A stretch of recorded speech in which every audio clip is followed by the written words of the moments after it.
Hey there, Dragons! It's Paige here with your weekly Thunder Index, where we discuss all things science, storms, stars, and sustainability. Welcome back to another week of sustainability. Previously on Thunder Index, we have talked about what causes sustainability issues and how it's affecting our planet.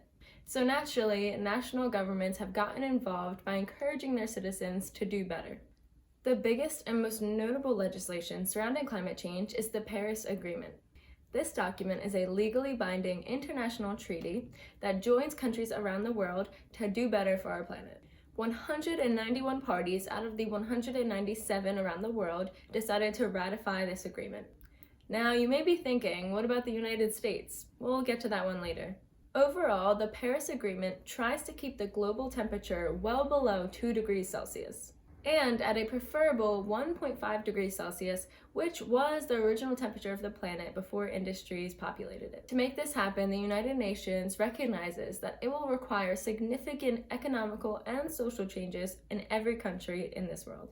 The plan, which was originally made in 2015, has check-ins for every country that's participating every 5 years. The first check-in, which was this past year, 2020, countries were supposed to communicate their plans for radical emission changes.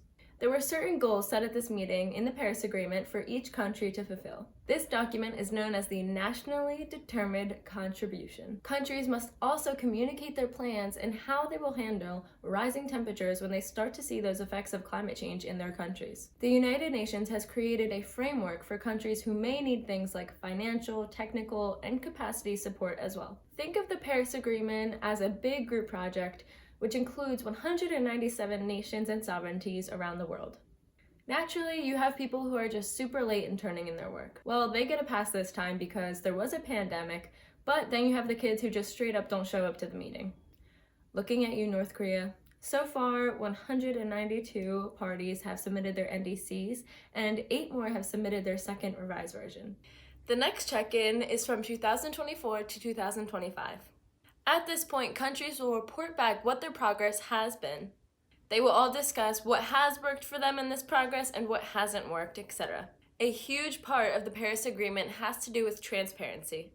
Although there is a lot of global competition between these countries, now is not the time to be secretive and withhold information. Knowing how each nation is handling these changes and what issues they are running into can really help other countries during this process, since we are all going through the same thing. All of these reports will be gathered and analyzed, and specific recommendations can be given from one nation to another. With this feedback, countries can set even more ambitious goals for the next check-in in 2030. This process will continue until the world temperature is down and carbon emissions are controlled. Each time a country submits a new plan, it gets more ambitious, and those are the UN's words, not ours. By the year 2030, the overall goal is to have zero carbon solutions be competitive options in over 70% of carbon emission fields. All in all, this means we could possibly reduce emissions by 70%.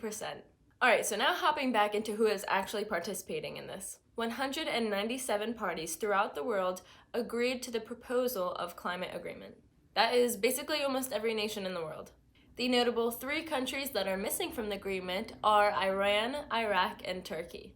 However, only 190 out of the 197 parties have actually gotten approval from their national governing parties. And then you have the countries who cannot seem to make up their mind. Cue the United States. When the Paris Agreement was first being drafted in 2015, then President Barack Obama officially and formally entered the United States into the agreement. Then, after 2016, the new president, Donald Trump, removed the United States from the agreement, citing that it would undermine the U.S. economy and put us at a permanent disadvantage. Although U.S. ambassadors continued to work on the agreement and solidify its details during the Trump presidency. It was mandated by the United Nations, so the United States still had a say in what was going on. With no federal leadership regarding climate change, the power of the economic regulation was placed back into the hands of the citizens. Because of the lack of federal guidance, many climate organizations all over the country, in efforts to tackle climate change, were created at national, local, and regional levels. Fast forward to the 2020 election, Joe Biden is elected, and almost exactly 4 years to the day later, Biden re-enters the US into the climate agreement. So that is just one piece of our legislation that refers to climate change, but of course, the US has regulations and stipulations that businesses are required to follow. If you're interested in hearing more about them in next week's episode, leave a comment down below. Our time is coming to a close, but before I leave you, let's get serious.